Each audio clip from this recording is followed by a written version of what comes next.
sama Maria. Wewaji ajinaseye Mawiki mapesi Neikaya kuaeni Ni mawiki mapesi Neikaya kuaeni Ni mawiki mapesi Neikaya kuaeni Wajile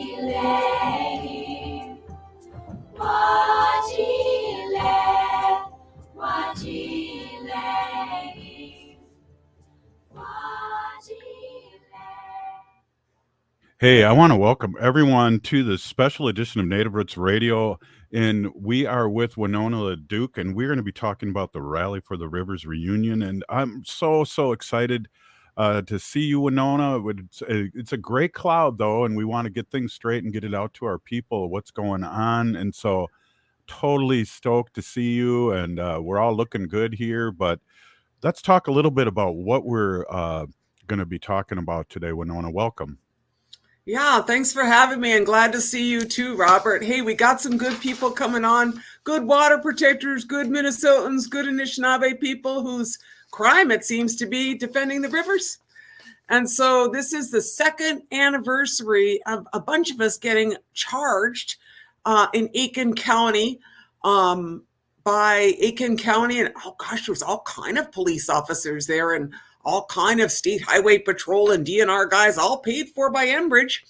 And we still got charges. I got charges. And so I'm here because I'm wondering how come I got charges in Aiken County and Wadena County. In total, I think I got like 7 charges I'm still facing. And how come Enbridge isn't facing any charges? That's kind of the question I got.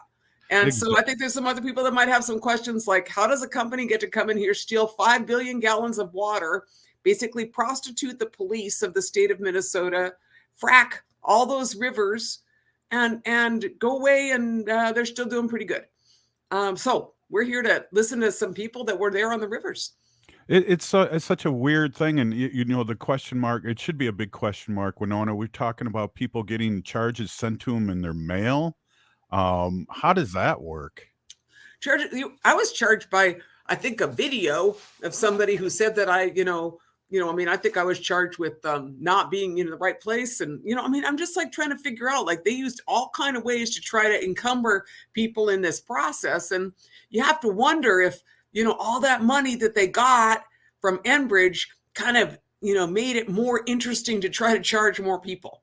I don't really know, but that's a question I might ask the state of Minnesota. Is like, why were 1,000 people charged with the crime of protecting the water when the corporation that violated all of our rights, is still, got a slap on the wrist, but geez, they're still operating and they're holding us all hostage. We got like pipelines all across the north, all around the Great Lakes.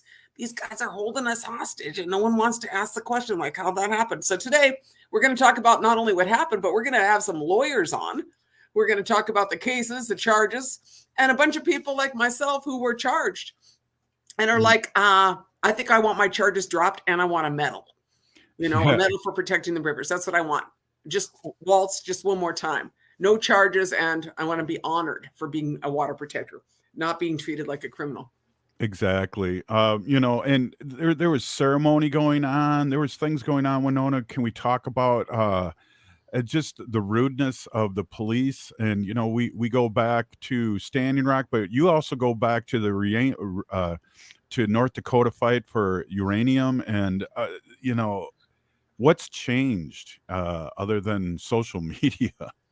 Well, first of all, I would say that this is more aggressive than in my history, and I've been around a long time now and I'm old, but, I never saw anything like what I saw this last couple of years, which kind of is like late stage addiction issues, like where you just got to have that pipeline because you feel like it's going to be the thing you need. And we don't even get the oil from it, but you just ramp everything up. And they learned from Standing Rock, $38 million worth of military repression against people out there. And then Minnesota's like, well, we aren't going to do that. We're just going to let, Enbridge pay for it. And so, For instance, I was charged, being in my lodge. I was in my lodge on the Mississippi River. And then they put the no trespassing signs up as I was sitting in the lodge, and then charged me with trespassing. And I was like, who's trespassing? And I was told by a DNR officer, normal people. No, he said normal people. I said, is that a legal designation? I mean, this is like a made up bunch of laws for a Canadian corporation, and I'm mad as heck. And I want some accountability. And it's a shame that Minnesota didn't learn anything from George Floyd and instead militarized the North as well. Yeah, exactly. And we're all over Turtle Island, and we'll be playing this on Native Roots Radio, which is all over. We're Wisconsin. We're on 12 stations live. We got a big coverage in Wisconsin. Winona, they need to be aware of Line 5 because we saw what happened to us in Line 3, correct?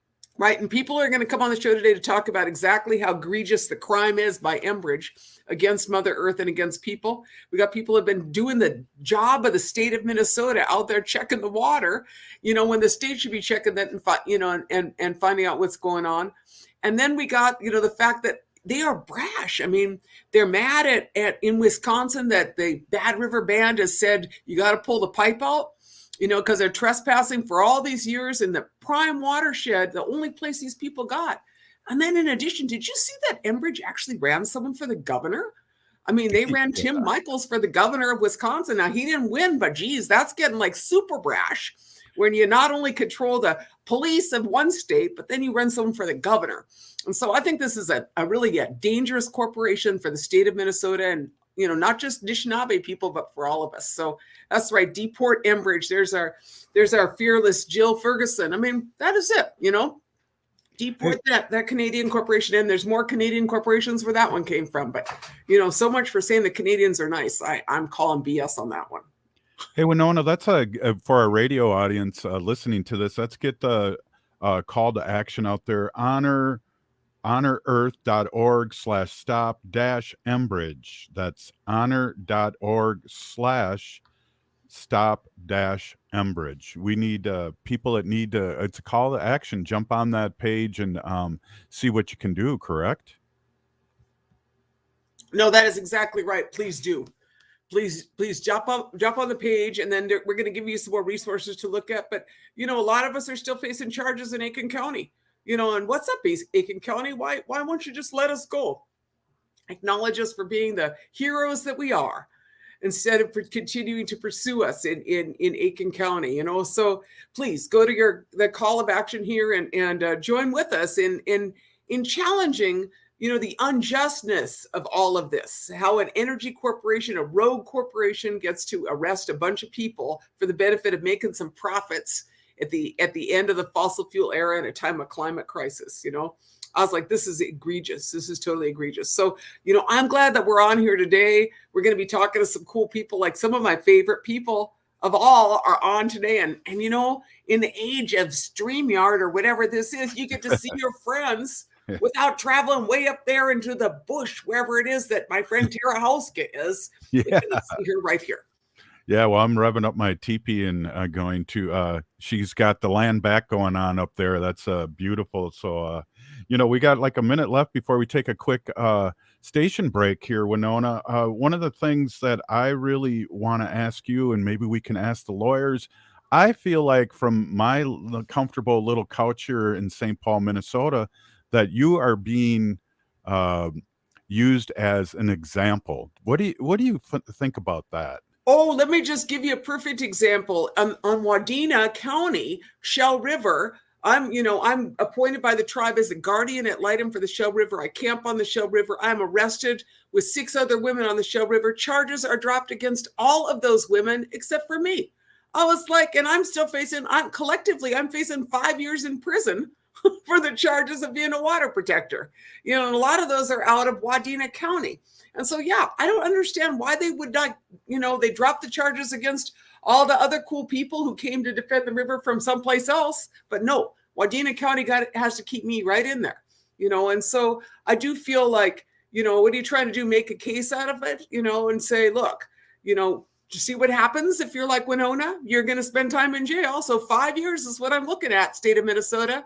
You know, I mean, it's totally ridiculous that I would face these charges. And my case is, there are young people facing serious felony charges that they're trying to destroy their lives, and that's wrong. That's wrong. Our lives should not be destroyed for a multinational energy corporation. We're doing the right thing, and I'm proud to be a water protector, and really glad to be here today to share with a bunch of other folks on a little bit of our story. Exactly. Hey, Winona, we're going to take a quick 15-second station break for our outside listeners to do what they need to do and give their radio calls. But we're going to come back in 15 seconds starting now. Hey, we're with Winona LaDuke.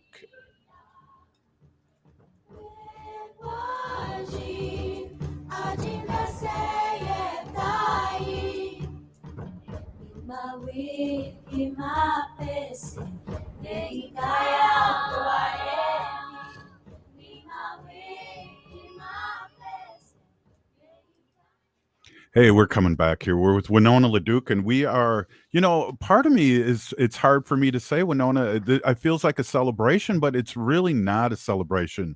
It's not a celebration at all. We are here protecting Mother Earth, and we are talking about our rally for the Rivers reunion, and we have guests coming on here, and we have Frank, and I want to hand this over to My you. attorneys are here. Thank God. I want to hand this over to you in the next 10 minutes and take it from here, because I think there's really some important questions and answers that need to happen. And we just lost Winona. How did we do that? Well, somebody removed you. Do you mind taking this segment over, Winona? These are a couple of my favorite people. They're saving me from that jail time right now. So we have Claire Glenn. She came to work with us. It has been taking a lot of these Line 3 cases, and we're very grateful to her. She's been my attorney in Aiken. And then Frank Bebo, attorney for most of the tribal water protectors. And so you guys there were a lot of people charged, and a number of those cases have been dropped or dismissed. Is that right? And then some of them, tribal members in a different situation. Anyway, tell us a little bit about it. All right, I'll just start a little bit.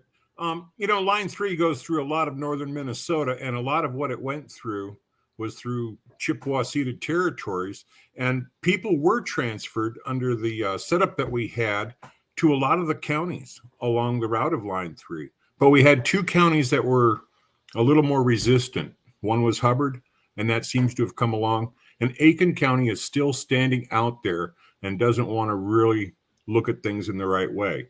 And so we're dealing with Aiken County right now today. The tribal water protectors in many of these counties were transferred over to Whitehorse Tribal Court and Red Lake Tribal Court.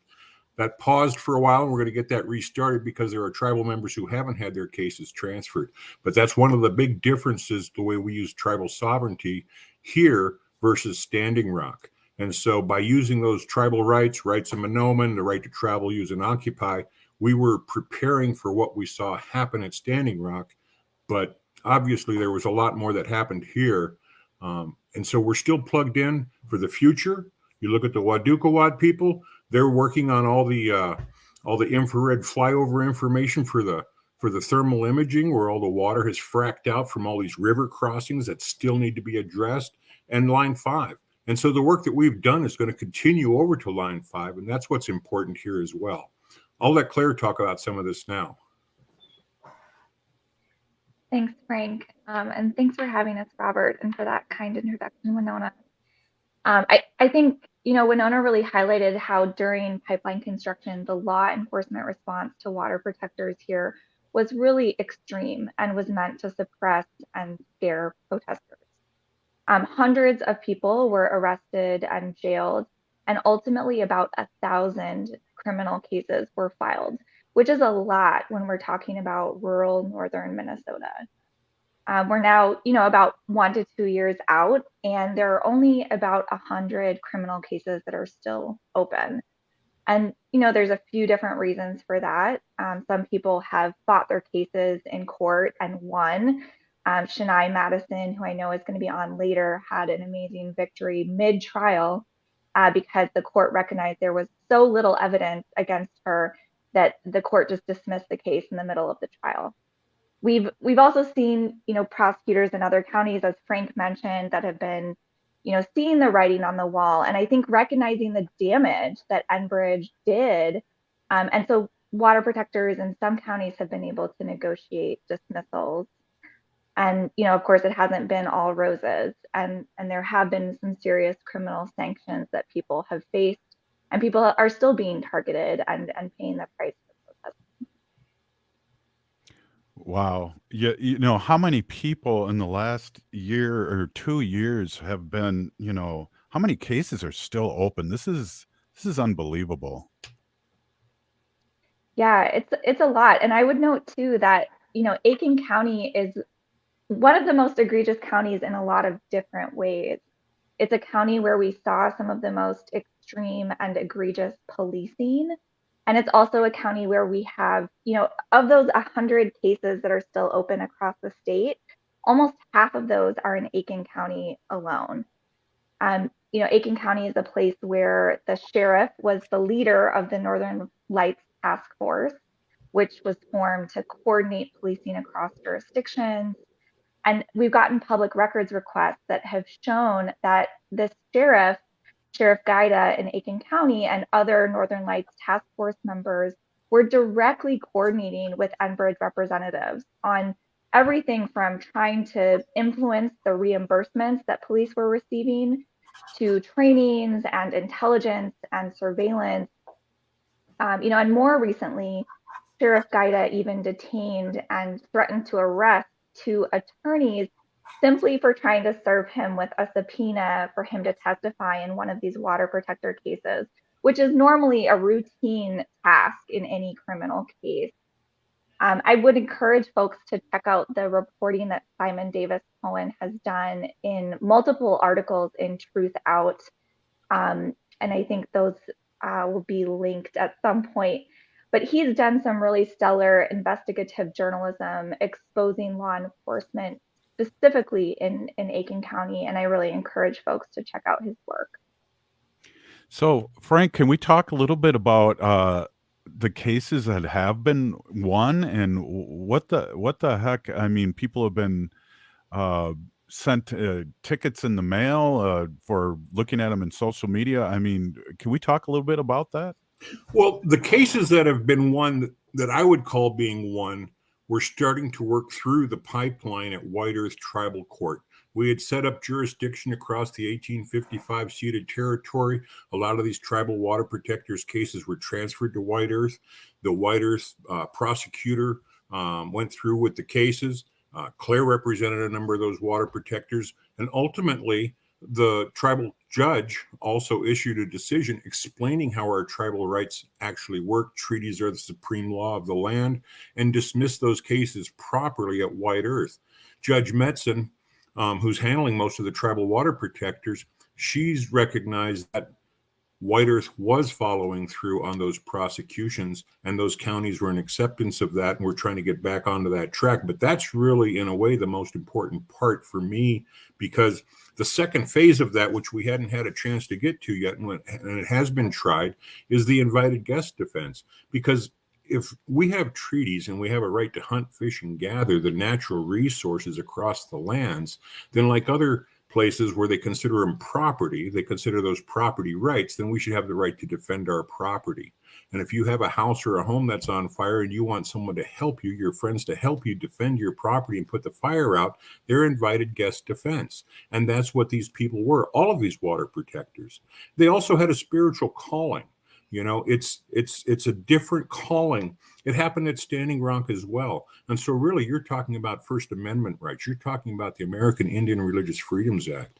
And those are the kind of concepts that we've been using to combat this, and why a lot of these cases have been dismissed along the way. And the ones that haven't, there's been a nice pool of attorneys from across the United States who have been helping out here.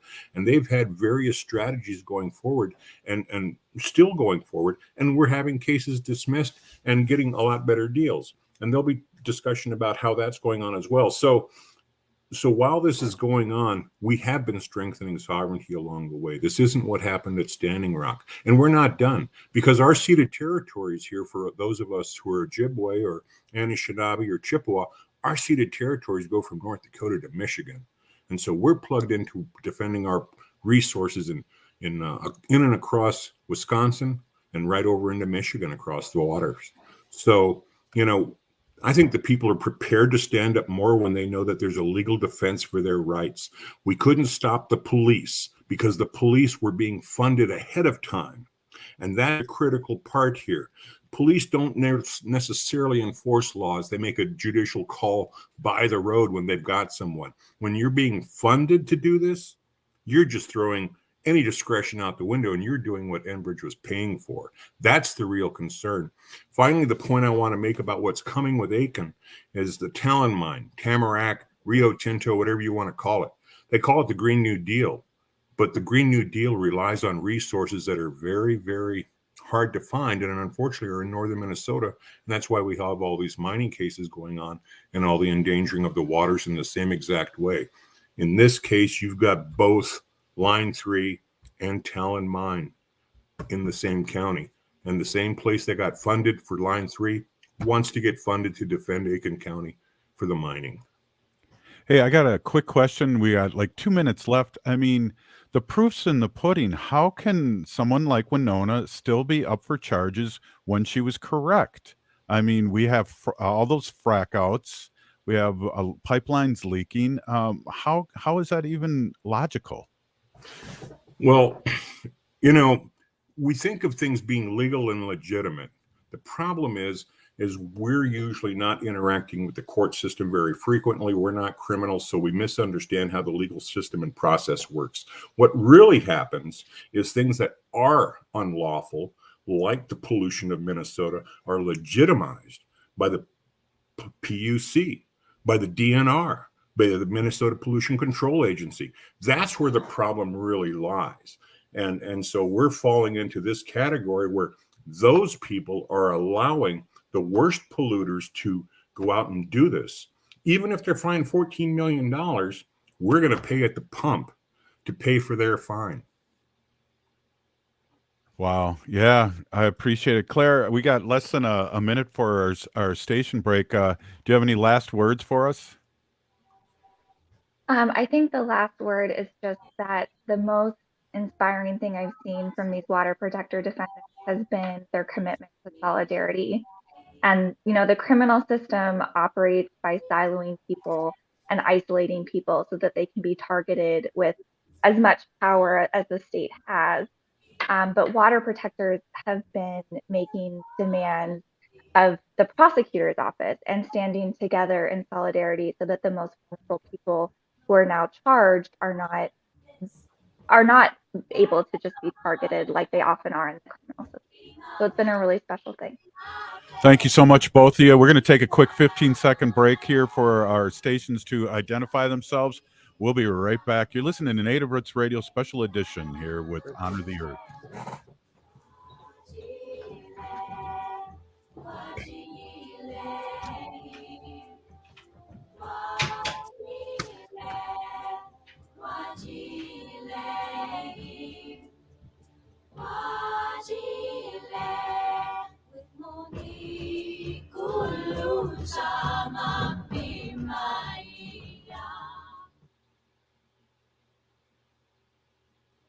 Welcome back here to Native Roots Radio Special Edition with Honor the Earth, and we are really surprised. We're really happy to have our next guest up here, and we are talking about a lot of things happening here. The Rally for the Rivers, and Winona. Excellent show. Your people are awesome. Thanks again, Frank and Claire. Who do we got up next here, Winona? Well, you got the master list there. What cool person is it? It looks like Tara Hauska. We got Tara sitting right there. Yeah, let's do it. Hey, Tara, how's it going? Hey, Boozhoo. Boozhoo and Dinaway Mug and a Duck. I'm doing good. I mean, I'm back home after a long, long time away. Back in the woods, back by the lake. Wow, Tara, we are excited to have you on. I haven't seen you. Well, I guess I am seeing you, but I've been in meetings with you, but I have not seen you in person. Congratulations on all the good things that are happening to you with your baby and all the things that are happening in a good way for you. Let's talk a little bit about a call to action, Tara. What does that look like, and how do we move forward on that? I mean, I think there's a couple different calls to action as far as like the river contamination and like continuing to push the Army Corps of Engineers and stuff like that. But when it comes to defendants, which is why I'm here to try to be a voice of a defendant.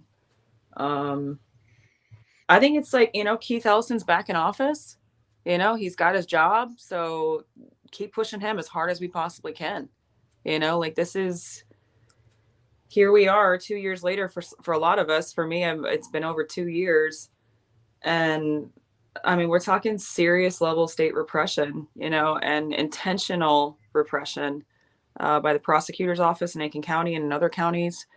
Thinking about what's coming down the line, which is going to be some of the police brutality cases, like the two of the felony defendants from Aiken County, for instance. I think about seeing those young people, very young people. One of them is just about to finish college right now and looking at years because of their felony. Sheriff Dan Gaida had 10 people, including Enbridge workers, wrap ropes around their feet and pull them out of a pipeline. They scrape their bodies and horrible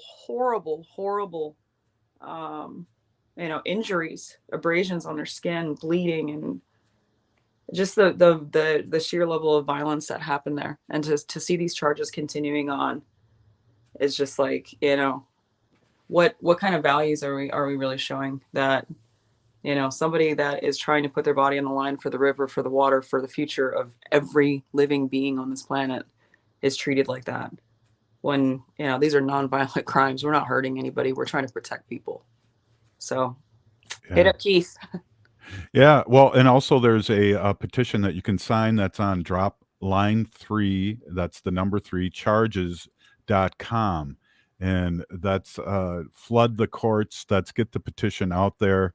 Again, drop line number 3, charges.com, and sign that petition.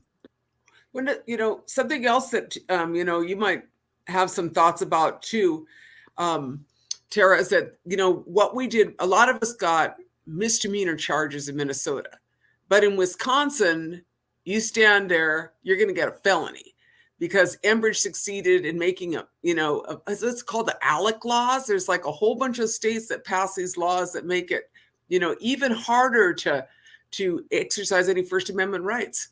And, that kind of criminalization of any dissent for the benefit of fossil fuel companies is super dangerous to any semblance of democracy. Yeah, and I mean, it's actually not just fossil fuels either. I mean, ALEC works for all kinds of different entities to continue to push against the rights to demonstrate.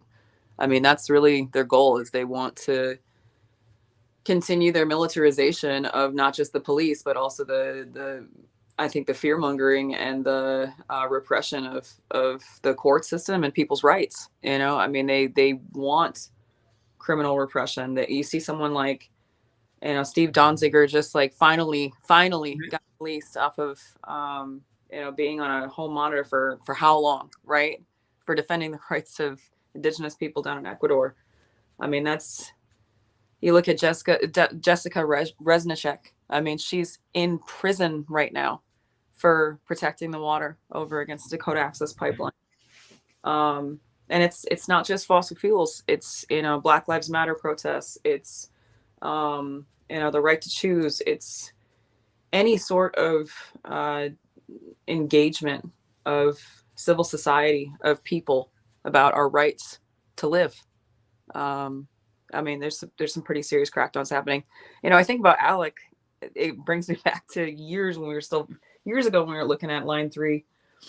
And I remember being in the Minnesota legislature at around I think it was 11:30 at night. There was just a few people left. They're all sitting on the dais because they tried to pass one of those felony protest bills here. Tried 7 different times to do it, and they failed every time. But I remember it was like 11:30 at night, and the legislators are all tired, and they're arguing back and forth. And back and forth. There's just a few of us watching, and the Democrats have the minority, but they're still saying, can we get this one word taken out? Can we get one word taken out of the bill? And finally, the Republicans that's leading up the bill says, you know what, fine, you get your word. And I watched the ALEC oil representative walk up to the dais, whisper into that legislator's ear, and then walk back. And the guy says, you know what, actually, I take that back. We need that word. I mean, you're literally watching an oil lobbyist whispering into the ear of a state legislator.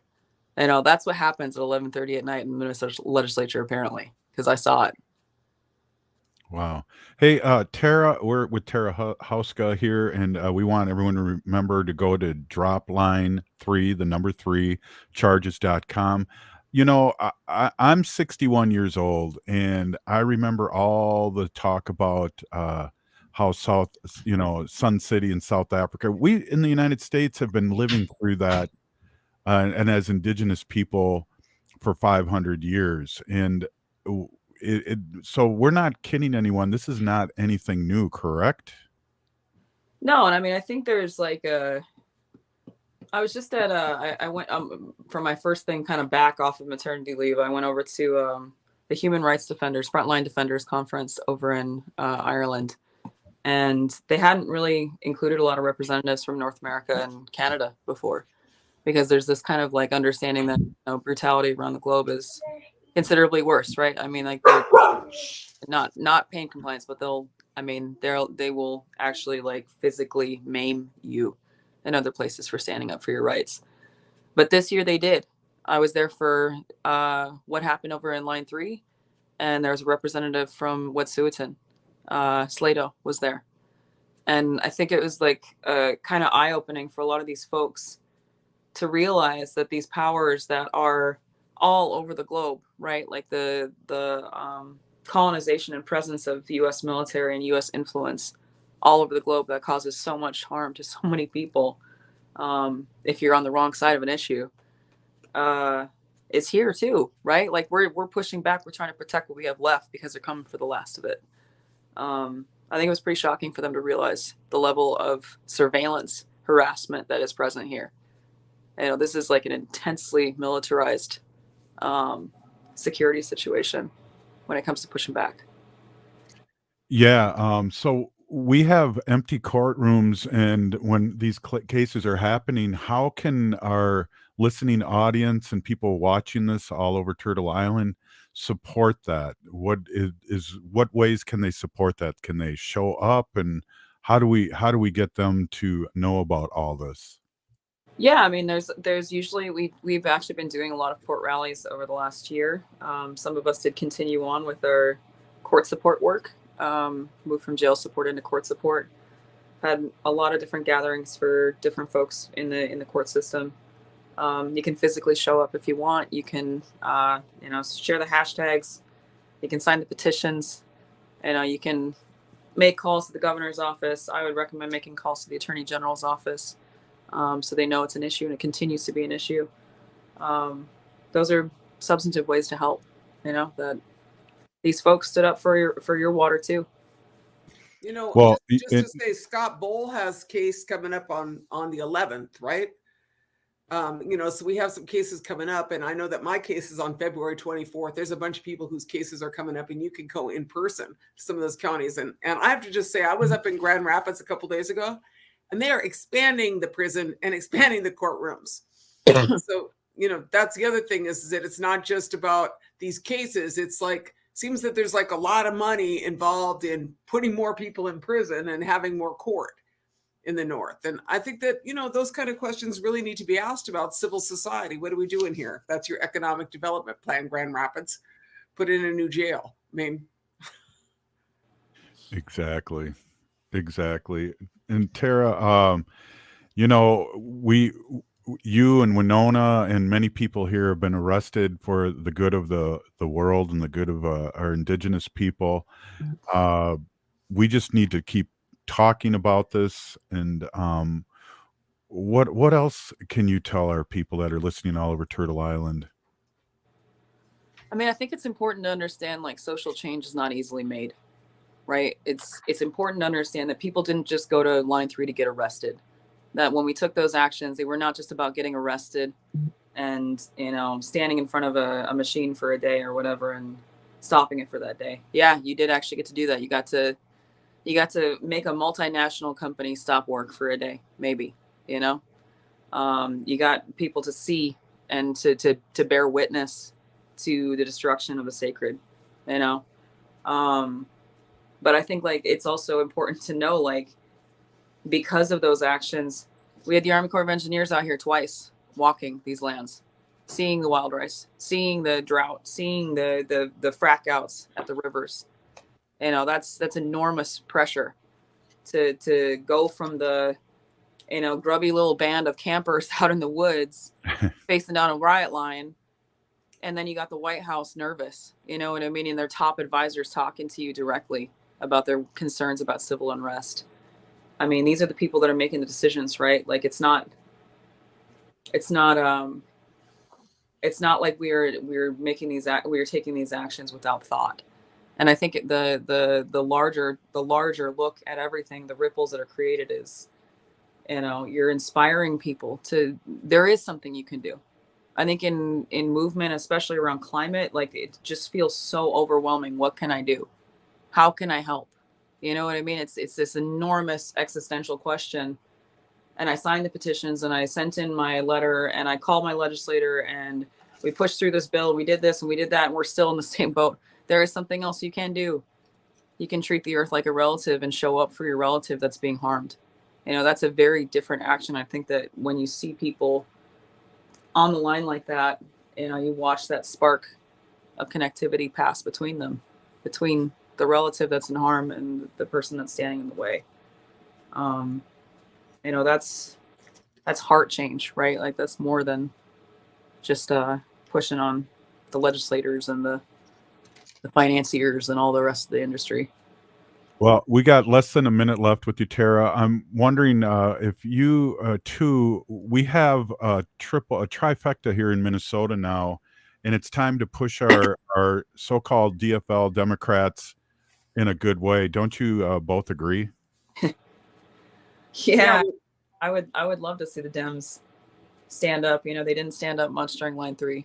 We had full Democratic leadership and they didn't do anything, you know, even when we were being tortured.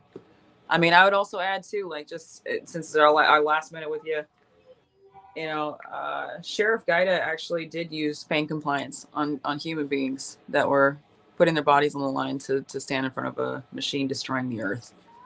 You know, that's something that should never be forgotten. It's something that I know those people will carry with them for the rest of their lives. And it's an egregious affront what happened. And to see that person so relentlessly targeting Native women in particular, like I know, like most of Shania's case I heard is actually about my social media, my personal Facebook page and all that. I mean, that's horrifying, you know, to see that kind of obsession with keeping people down. Thanks, Tara. We got to take a quick break here. I'm here with Winona LaDuke, and we'll be right back after this 15 seconds here. Thanks again, Tara. Miigwech, Tara. Igualmente.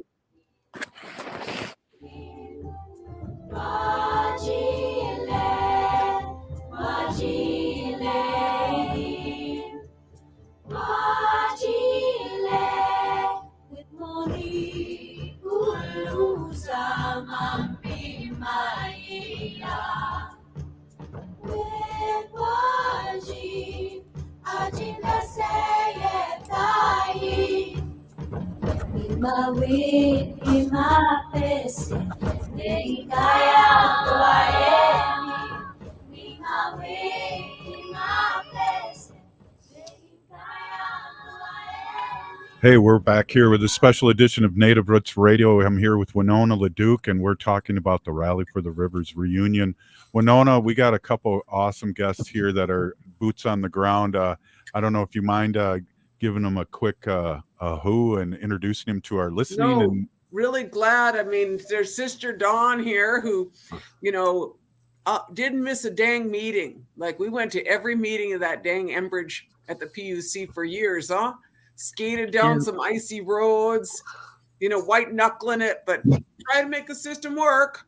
But here's Dawn Goodwin to talk about, her experience here, in particular the headwaters of the Mississippi. And then Jeff Broberg has really been, as a hydrologist, coming on, and geologist, helping us really understand the depth of the crisis that Enbridge caused. And there's some folks that are out there. These guys are out there monitoring. I mean, this is what the state was supposed to do, but instead it's the citizens that are out there. And so we're grateful to y'all. And you guys, why don't you give us a little update? I know, Dawn, you and I have some similar charges. Yeah. But beyond the charges, what we got a lot of work we're doing. Yes. Buju Gagagayashik Indigenous Gawababiganikag and Dunjaba. Don Goodwin here, my English name, and I'm over here on White Earth, on the south end of Lower Rice Lake. And so I represent Indigenous Environmental Network and Rise Coalition. And my main project right now is I'm working with Wadukawad Amikwag and those who help beaver. And so we have come together, a group of us citizens, and we have scientists on board. We have media, drone pilots, boots on the ground, citizen, lack of a better term, citizen scientists, monitoring the water and what's in it and on the ground. So we witnessed many frackouts, and also we tried to warn Enbridge about breaching aquifers, especially in the LaSalle Valley. It happened before, and we knew that it could potentially happen again, and it did. And so there are 3 aquifer breaches that have been reported, and that is in Cass Lake or Clearbrook, LaSalle Valley, and Fond du Lac. And we suspect other aquifer breaches. And another area right now is Walker Brook, and there's some stuff going on there, a lot of water, and that is the Laurentian Divide. So through all of this, kind of stepping back a little bit, many years, 2 years, I received 4 citations. 3 of those citations were via mail. One citation said that I did not leave. I refused to leave, but they sent me a ticket in the mail. So, and I left. So some bogus charges. And I'm looking at 2 felony gross misdemeanors for being in ceremony and doing what I needed to do, carrying the staff. It was my duty to protect and watch over everybody when I'm carrying that staff. So now I'm looking at some crazy charges. However, the reason why is because I was trying to prevent crimes from happening, and they happened. And Enbridge was the true criminals in this matter. And recently in Clearwater County, they just got slapped on the wrist with a misdemeanor charge. And so I'm being charged way more than what Enbridge was charged with for breaching our aquifer in Clearbrook. That's a crime. That is our water. And they're risking contamination, draining of those aquifers, particularly in Clearbrook. That is a calcareous fen, which is very rare. And I'm going to turn it over now to Jeff to talk a little bit about what's going on the ground as a geologist and what he's seeing with the water. So thank you for coming aboard. Thank you all for listening. Miigwech. Great to see you, Dawn, and thanks, Robert and Winona. I'm Jeff Broberg. I'm a geologist. I live in Dakota Land in Winona County, and an ally. I'm really honored to be able to apply my science as a geologist to your lands, and I've really been moved by what I've learned that I never learned in the science textbooks. I never learned that water connected everything. Isn't that funny? It's what I hear from all the indigenous people, and it's not my texts, but I understand and think I can help describe how the earth works. And we've had the wonderful experience with Wadukawad Amakeg that a group of citizens got together and said, let's deploy the science. The state isn't doing it. There's things maybe we can help and take up our space by documenting in a rigorous fashion what's happened with the pipeline. And if you think about the scale of it, I mean, it's 350 miles across the headwaters, the heart of our headwaters.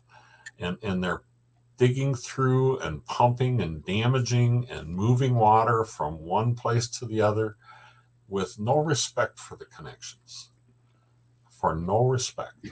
It's a matter of a permit.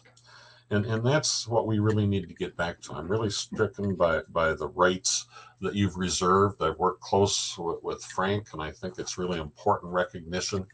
And the recognition is that these are rights that we all need, to protect wild rice. We all need to protect our water. We all need to protect the connections.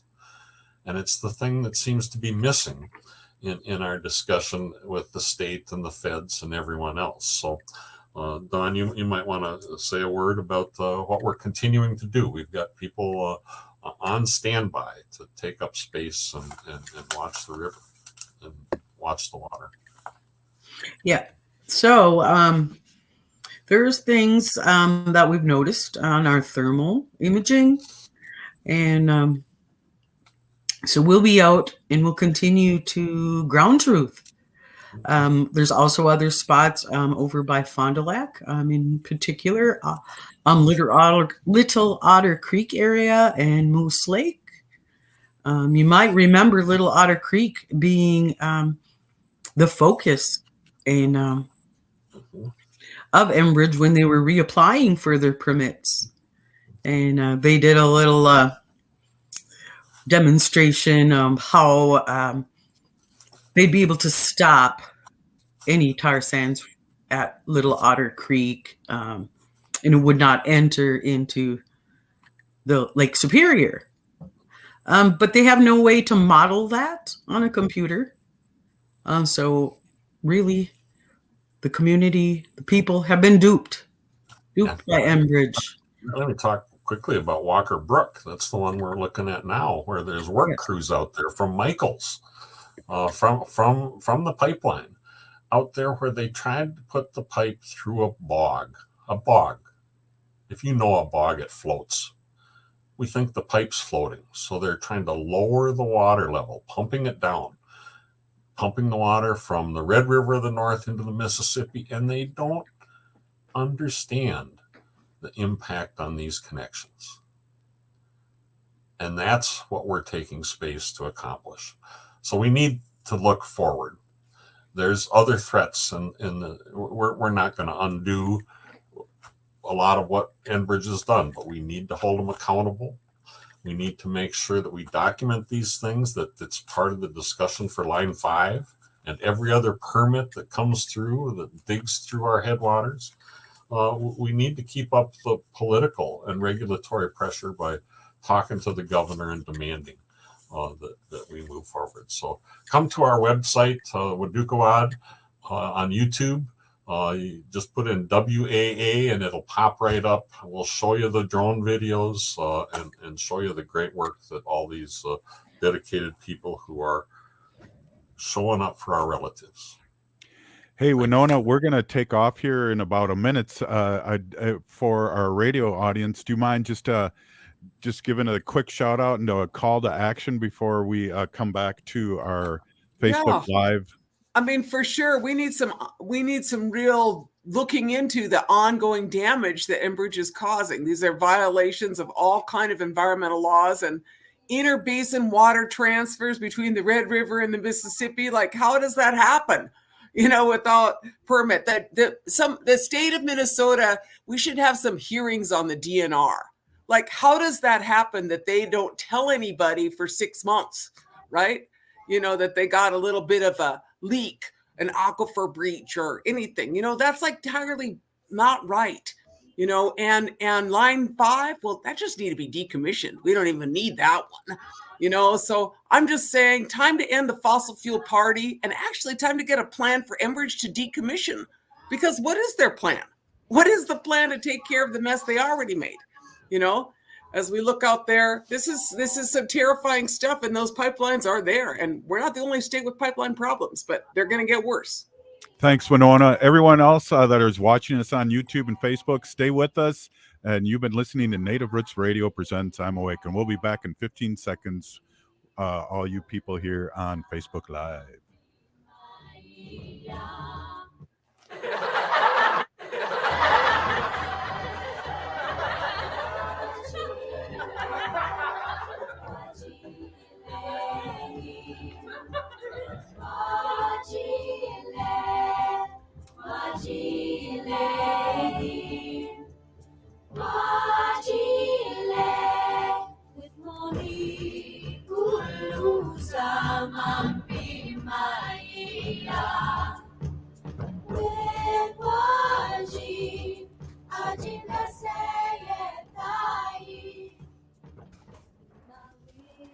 All right. Hey, we're not on the radio anymore, so we can swear and do whatever we want, Winona. Ho.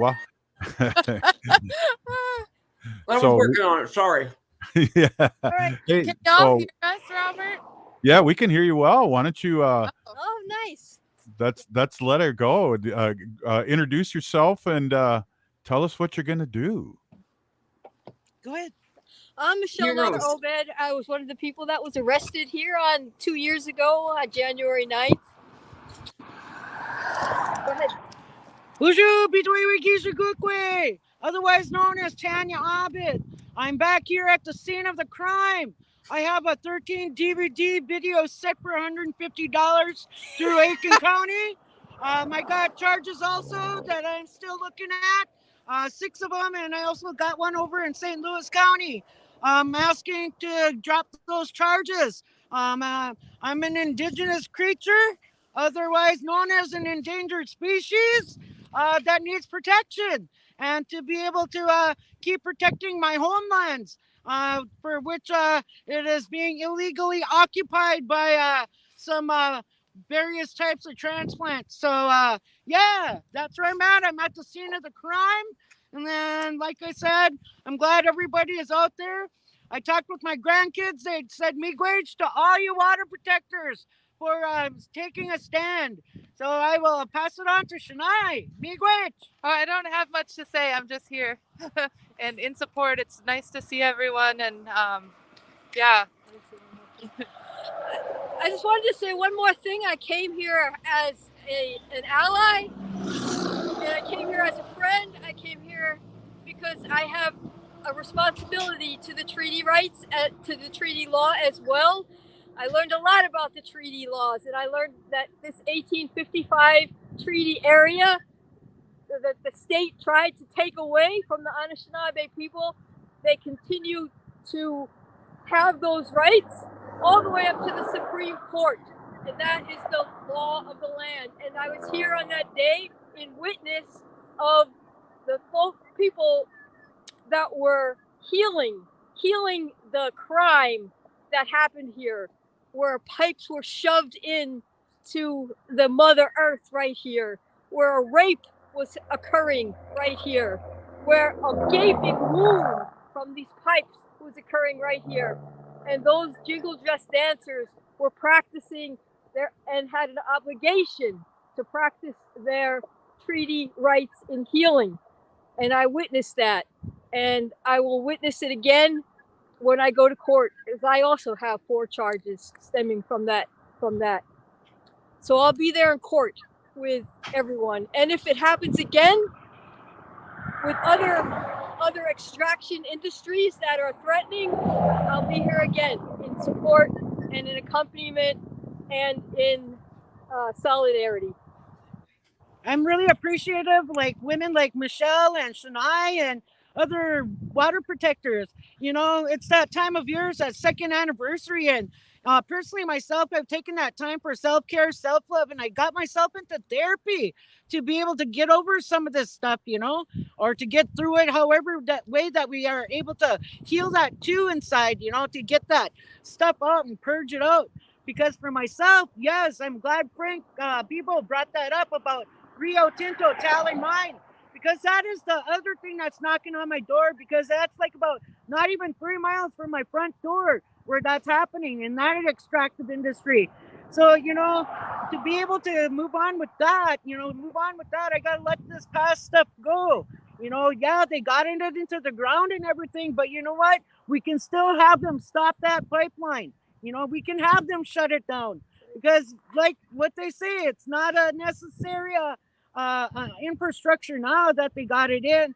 And just like what they want to do with this talent mine, Rio Tinto, they're saying that it's going to be good for our economy and stuff like that. But what they're doing is they're greenwashing it and selling you poison that's going to be in our waters, in our food systems, and even in the air that we breathe. And when I'm so thankful for the many tribes out there who have signed, you know, to stand in unity with us. So miigwech to all of you for that. Aho. Thank you, sisters, so much for being out there. There are a couple of heroes. And I just want to make another call out that on the 25th of February at the Women's Club, we're going to have the Water Protector Awards, and we're going to see some of these fine people there. And just thank you to the water protectors. Let's stand strong for the water. And I think we got a song coming up, but you guys, thanks for listening in. Yeah, Ogama, let her rip. Thank you, Peeny Gigi. Winona, always a pleasure. Thank you so much for this highly informational broadcast here. Really love working with you and honor the earth, and it's been an honor. Miigwech. Ninga shechike nebe onche. Ninga shechike nebe onche. This is the same water that was here when dinosaurs were here. There is no new water. This is the only water we will ever know. This is the same water that my great ancestors drank from and harvested our wild rice upon. On this land where we belong, surrounded by the northern lights. On this land where we belong, beneath the starlit night. On this land where we belong, wild Monoman grows. Our blood runs red through the watershed of Nimamaki. On this land where we belong, rivers, lakes, and streams flow through the heartland of the sacred Mississippi.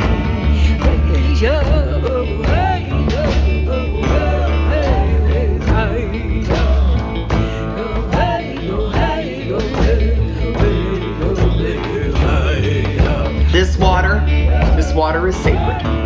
Water is sacred because without water there is no life. You cannot drink oil. On this land to which we belong, from the Canadian tar sand, 1 million barrels of oil a day to come through these sacred lands. On this land to which we belong, with oil thicker than crude, 4,000 workers coming our way, got them pandemic pipeline blues. This moment is that moment where we face that oil. This is the moment where we face line 3 and say, no, you will not take our water. On this land to which we belong, with pipelines that corrode, when they break, it'll be too late. It'll kill this river road. On this land where we belong, don't let that pipeline through. No more drill pads on native land. No more pipeline blues. No more drill pads on public land. No more pipeline blues. No more.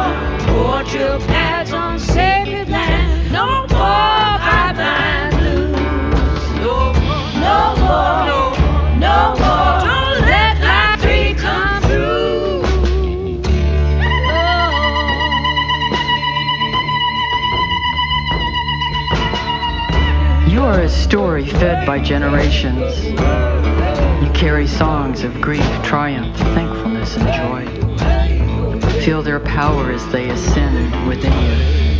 As you walk, run swiftly, even fly into infinite possibility. Let go that which burdens you. Let go any acts of unkindness or brutality. Let go that which has burdened your family, your community, your nation, or disturbed your soul. Let go one breath into another. Pray thankfulness for this earth we are, for this becoming we are, for this sunlight touching skin we are, for the cooling waters we are. Listen now as earth sheds her skin. Listen as the generations move one against the other to make power. We are bringing in a new story. We will be accompanied by ancient and new songs, and will celebrate together. Nipe, kisake iku, kimi kwachawenemiku, kishawenemiku. Nipe, kisake iku, kimi kwachawenemiku, kishawenemiku.